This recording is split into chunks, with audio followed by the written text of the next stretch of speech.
It is discouraging in some sense to deal with a condition like these injuries that we see, and to know the statistics. In fact, I will never forget the study that that I'm most familiar with was a study of an orthopedic clinic that followed patients for 10 years who had been in car accidents. Now, what they did is, it's not often that you get a study that follows people for that long a period of time. But this particular study, when it went back 10 years later and asked people how many of them had fully recovered from the accident and how many were still having problems from the motor vehicle accident that occurred 10 years before, how many people do you think had fully recovered? There were 88% of people still had problems that they attributed to that car accident. Now, can you see why that would be a little discouraging for me? You go, all the money, all the attention, and all these people are still having problems. Well, remember, this was in an orthopedic clinic. Now, chiropractors believe that we probably improve the response. People get probably at least a 50% improvement compared to this. But that means the reality probably is that about 50% of the patients who have a problem after a car wreck are going to continue to experience problems later on. And one of the things that frustrates me so much is that sometimes the insurance company almost makes it seem like, very dismissive, that you should be well within a week or two, or here's a little bit of money, like it's no big deal. But it's not a no big deal thing. It's a huge issue. And so what I've learned over the years is I can never tell in advance who's going to be the case that's going to be really challenging and which one's going to be the one that's just going to really have a marvelous recovery. I can't tell. Just like, do you realize that there's no correlation between extent of injury and how much vehicle damage there is? You would think instinctively that if the car gets smashed and it's mangled, oh my goodness, that these people were terribly injured. Right? If you look at your truck, I mean, the guy was, where are the bodies? Well, there weren't bodies because God protected him, right? And what we find is sometimes it's not that car that the injuries occur in. It's the one where you can't almost see any vehicle damage. And you're looking, where is it? Well, the guy got, tapped the bumper. And the bumper absorbed the shock, so the car didn't actually get hurt because it was all absorbed by the bumper. But the problem is, the way they're designing these vehicles nowadays is they're designed to protect the car from having too much damage, right? Well, in the process, if you have these bumpers that absorb shock, it absorbs it, but then what happens to it? It accelerates the car, it absorbs it, but then it's like it springs. And people still are getting very significant injuries because injuries in car accidents relate to the extent of acceleration. You see, and that's really what we've got to do here. So in my experience, when we start talking about car accidents, one of the most important things that we can do is deal with the soft tissue things. And then the other thing about the soft tissue, the soft tissue, another soft tissue is the ligament damage that occurs. And unfortunately,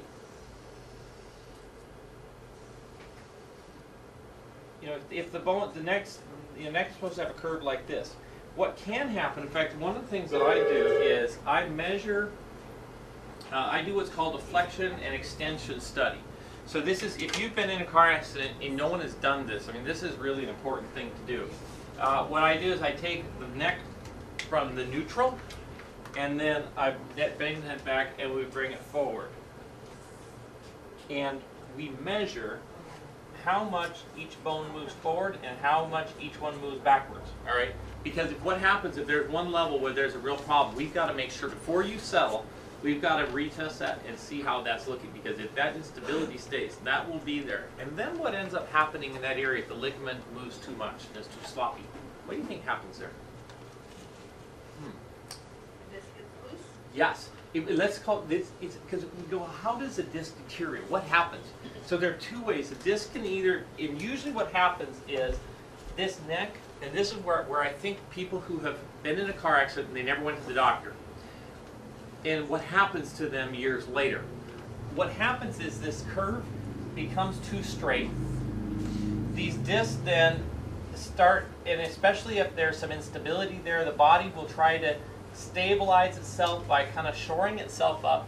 So the disc will degenerate either because there's not enough movement, Because if a joint is supposed to move, the body knows that that should be a joint.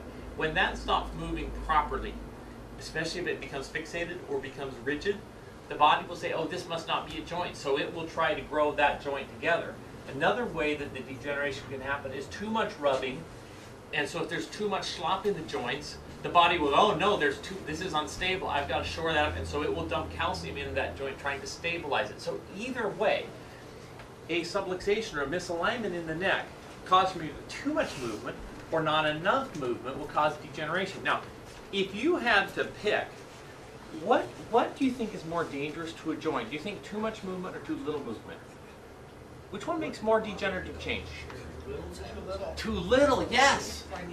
See, it's too little movement. And so the nice thing about chiropractic, it really can address both the too little and too much, but really, I think where chiropractic really shines is restoring flexibility back to a spine. And often what happens is the spine has become too rigid, and what happens then is it's telling the brain is getting the signal that this should not be a joint, and it's fusing that area. And that's the body's attempt to stabilize and shore itself up. So I thought that was really important to understand that chiropractic can actually restore flexibility. So there's lots of things that we could talk about. The other thing, I guess, is the time frame that you have to think about. I would say in our office, you need to plan. If there's been some sort of problems, you need to give your body between 2 and 4 months. Something like that is kind of the somewhere in that basic construct. Now, I would say there's probably about a 25% of the patients need some care beyond that point in time, and there's usually lots of reasons for that, whether a job that you have that's demanding or positions you're sitting in all the time, repetitive tasks, those types of things. But it sometimes requires a year and a half, especially if we have to recalibrate the spine. So that's I need to make sure they understand the scope of this thing. This is not easy. This is a project that we have to embark upon. But I would say for most people, usually between about 2 to 4 months. And what we're looking for is a great recalibration and a great restructuring of the body and getting the nerve system. So I want to tell this story. I think it's an incredible story. This was submitted by a colleague of mine in Massachusetts. I adjusted Erica on a Monday morning in early December of 1996.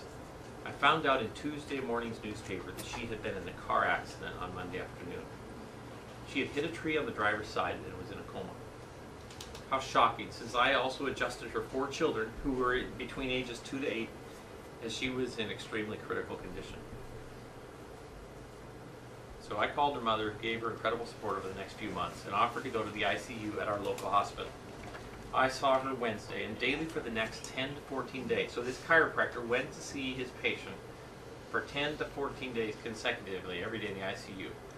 I was allowed to close the curtain to adjust her because her mother, Kathy, told the nurses that I was the family minister. It was a spiritual event, right? Well, her entire left side was in spastic paralysis and she was on full life support. I was quite sweaty and nervous at first, but always felt energized and so grateful to be a chiropractor after each adjustment. She was out of the ICU within 2 weeks and then taken to a rehab hospital that was about an hour away.